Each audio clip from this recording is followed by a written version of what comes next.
This is the Detroit Sports Podcast Network.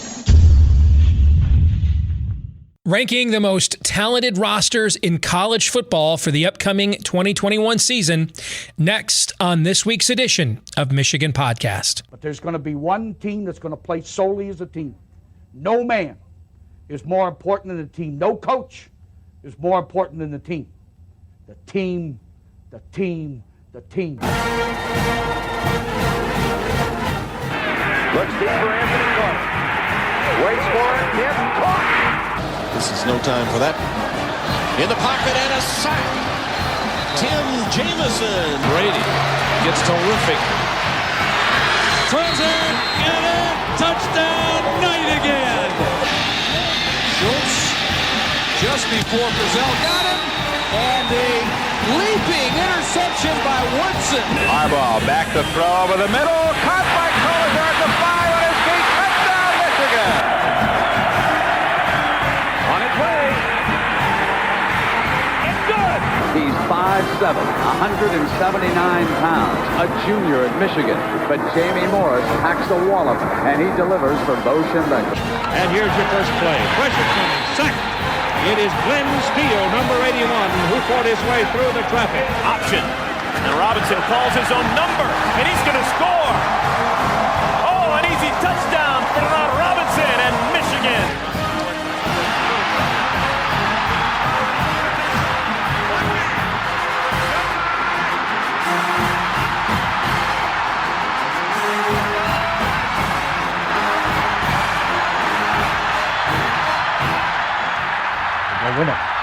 We're going to win the championship again because we're going to play as a team. And when we play as a team and the old season is over, you and I know it's going to be Michigan again. Michigan.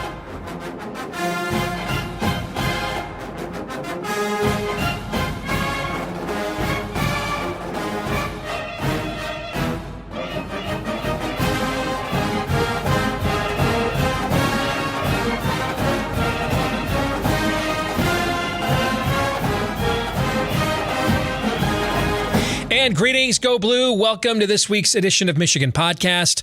I'm Steve Deace. You know, we are now less than 120 days away from the start of the 2021 college football season, otherwise known as the most wonderful time of the year. So as we begin to look ahead, it's time now to size up who are the most talented rosters, which teams have the most talented rosters in all of college football. I do these each and every year here on Michigan Podcast. I call them my team total talent ratings. And here's how they are compiled each and every year. First of all, you need to know these are not a power rating of teams.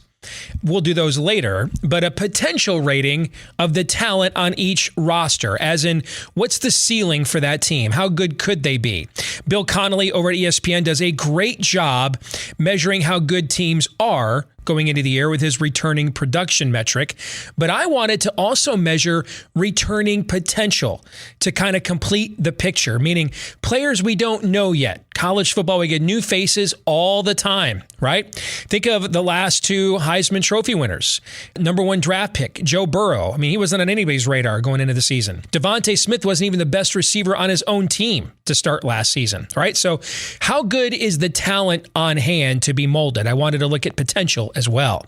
And then what we do with this is we use the 24/7 recruiting sports composite, where they have a rank. They take the rankings of the three major services, 24/7, Rivals, and ESPN, and put them together for their composite ratings. We give each player on the roster a point total based on the star they were assessed as a recruit. So 5 stars for a 5, or 5 points for a 5-star, 4 points for a 4-star, etc. From there, we only evaluate the last 4 recruiting classes. So for this season, that's 2018 to 2021.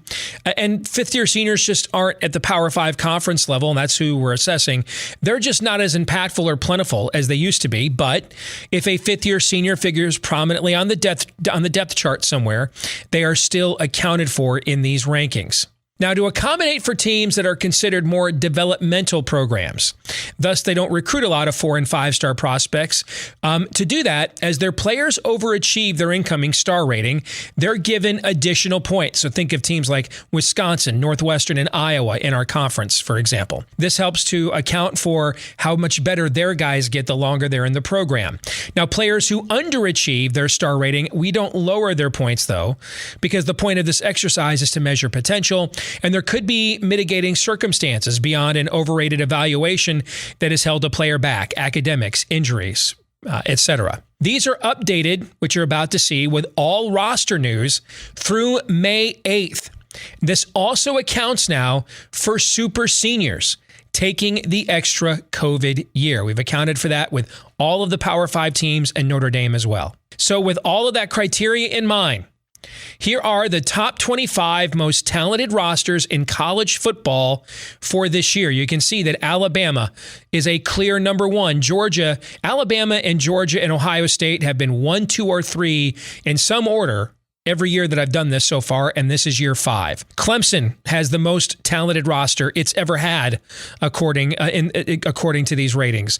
Oregon leading the Pac-12. Florida close behind. Oklahoma in the same neighborhood, as is Texas. Texas A&M and LSU rounds out the top 10. You see our beloved Michigan Wolverines there right behind USC at number 11. The Wolverines come in 12th. And so you start looking for outliers. The next a few teams are outliers. Ole Miss has a ton coming back. They rank high in Bill Connolly's returning production as well. They have the 13th most talented roster in the country. Cal, which has a slew of 5th and 6th year seniors returning, it looks like they will have a surprise season. It looks like this is the year Chip Kelly's been building towards at UCLA as well. You can see Notre Dame taking a bit of a dip with the attrition that they've suffered. North Carolina continues its steady climb under Mac Brown. Florida State, you see Iowa State bringing back everybody. That's a really high rating for a team that routinely recruits 8th, 9th, or 10th in their own conference. Penn State, that's the lowest point total they've had in the 5 years I've been doing this. And then you can see Mississippi State, Pittsburgh, Utah, and Kentucky round out the top 25. Now, Michigan's roster, when I first do these updates after the NFL draft deadline, so we know for sure which players are leaving, I then update them again after the February signing day. After those two events, Michigan's roster was ranked actually 6th in the country. So the attrition that has gone on since has lowered the roster down to 12. I mean, that's still more than enough talent to be a team that at least competes for a New Year's 6 bowl berth, provided you are developing that talent, of course. But this is a roster that originally was rated much higher, but you can see Michigan is almost further ahead of number 3 Penn State in the Big Ten for the most talent, as it is behind number 1 Ohio State for the most talent. So there is no excuse, regardless of what happened last year, youth on the team, coaching changes, of which there, of course, have been a bevy. There is no excuse to have that talented of a roster and not, at the very least, have a team that's competing for a New Year's 6 bowl berth.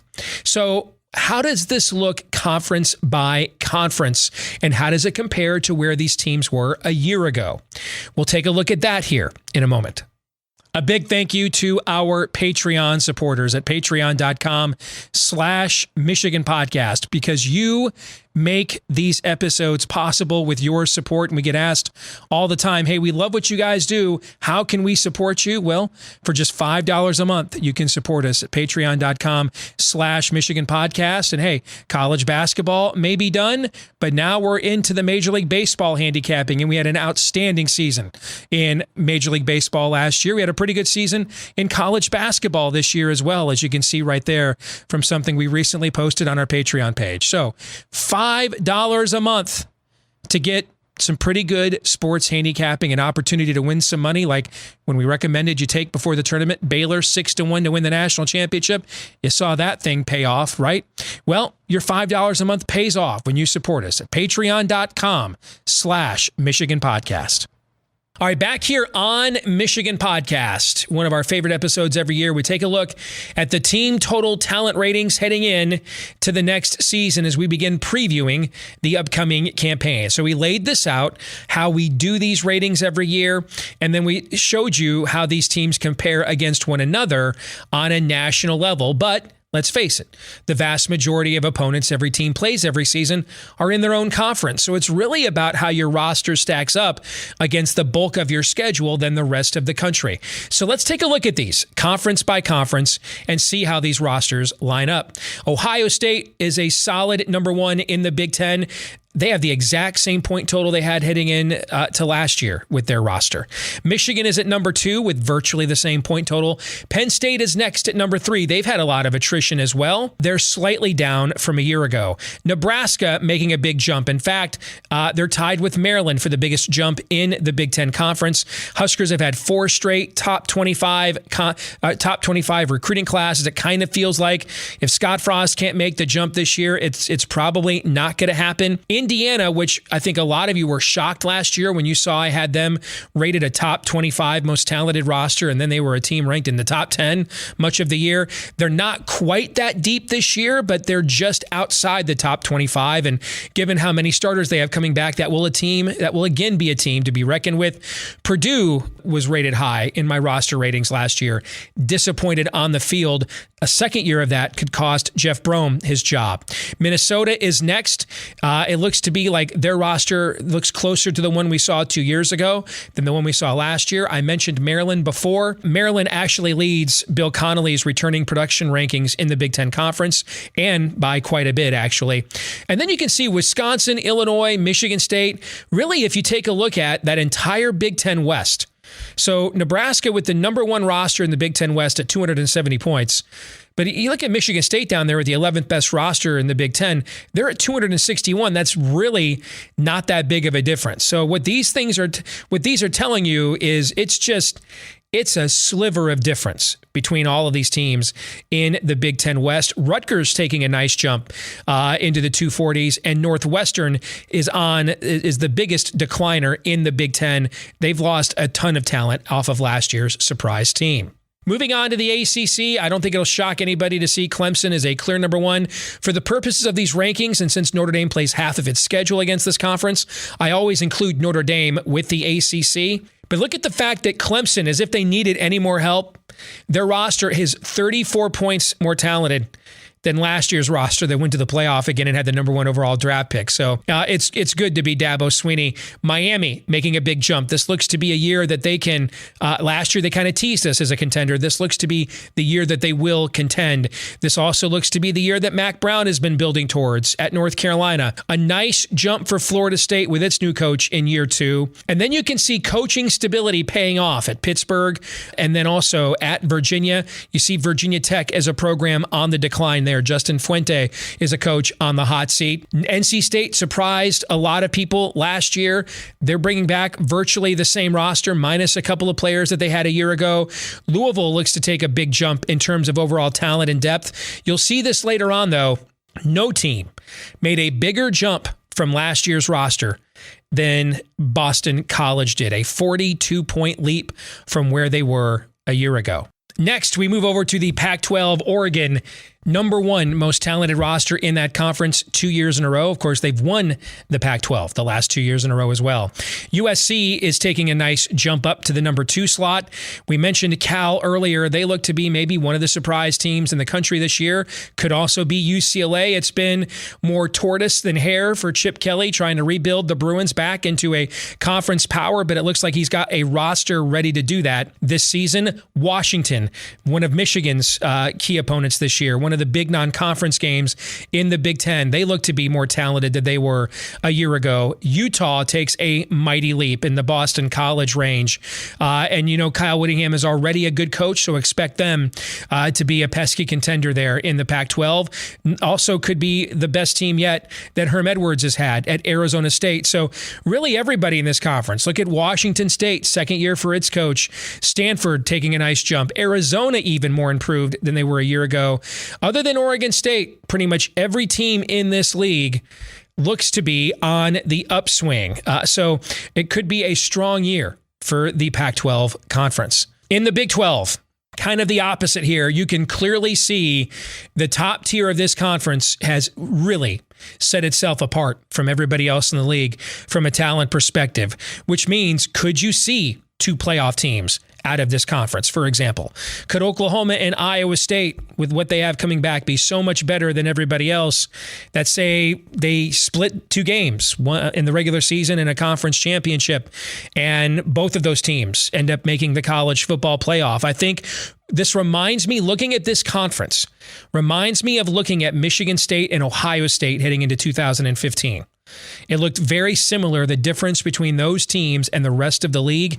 It kind of looks that way with these top 3 teams here, Oklahoma, Texas, and Iowa State. It's just that within Texas' starting lineup, there's less experience returning than there is for both the Sooners and the Cyclones. Oklahoma State looks to have still a fairly respectable roster around a top 25 team like they typically are under Mike Gundy. But again, look at the rest of this league.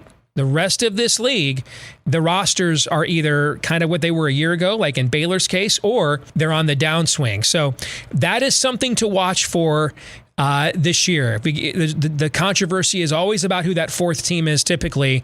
Could you get a second team out of this league because of how much better the top tier is compared to the rest of the conference? And then we go to the SEC. How about Alabama, defending national champs? And their roster's 40 points more talented than it was last year. It's just disgusting. Nick Saban doesn't need any help, folks. How about the fact Georgia has a roster that's gone down 20 points, and it's still the 2nd most talented roster in college football? Good night. If I was a Georgia fan, I'd be like, why aren't we in the playoff every single year? Florida has to replace several key starters, but recruiting is still improving their overall talent level. Massive jump for Texas A&M there in Jimbo Fisher heading into year 3. A massive jump for LSU after last year's down season following the national championship. That's what having the number 3 recruiting class will do for a team. Lane Kiffin ain't messing around at Ole Miss. Mississippi State quietly improving their roster. Then you look at the rest of the conference, and you can see Sam Pittman at Arkansas is doing some work. Tennessee, this was originally, prior to this program falling apart, this was originally, post-NFL draft deadline, a top 10 most talented roster in college football. They have suffered an immense amount of attrition in the last couple of months, as has Auburn, since the coaching change from Gus Malzahn to Brian Harsin II. So how about climbers and fallers? These are, according to my ratings, the 5 most improved teams in college football. Actually, it should be LSU tied with Utah. That's my mistake. LSU and Utah tied for number 1 bust in college, just behind Alabama, Texas A&M, and Clemson. Now, here's what just will make you sick if you're a fan of most of the rest of the teams in college football. A team that's 2 years removed from going 15-0 and maybe having the best team in modern history, do we really need to see them the most improved roster in the sport? Alabama, Clemson, the 2 teams everybody's sick of, are 2 of the most improved rosters in the sport. Texas A&M finished number 4 last year. They're one of the most improved rosters in the sport. The rich get richer in college football. The 5 most declining rosters for the 2021 season: Auburn with a massive decline of 35 points. Duke looks like it's coming to the end of the David Cutcliffe era. Georgia had the 3rd steepest roster point decline, still has the number 2 overall roster in college football. So I think they're going to be okay. Northwestern and Oregon State, though, they could be, for their respective institutions, they could be looking at down seasons. So now you've got our first look at our 2021 preview and assessment of the most talented rosters heading in to the upcoming season.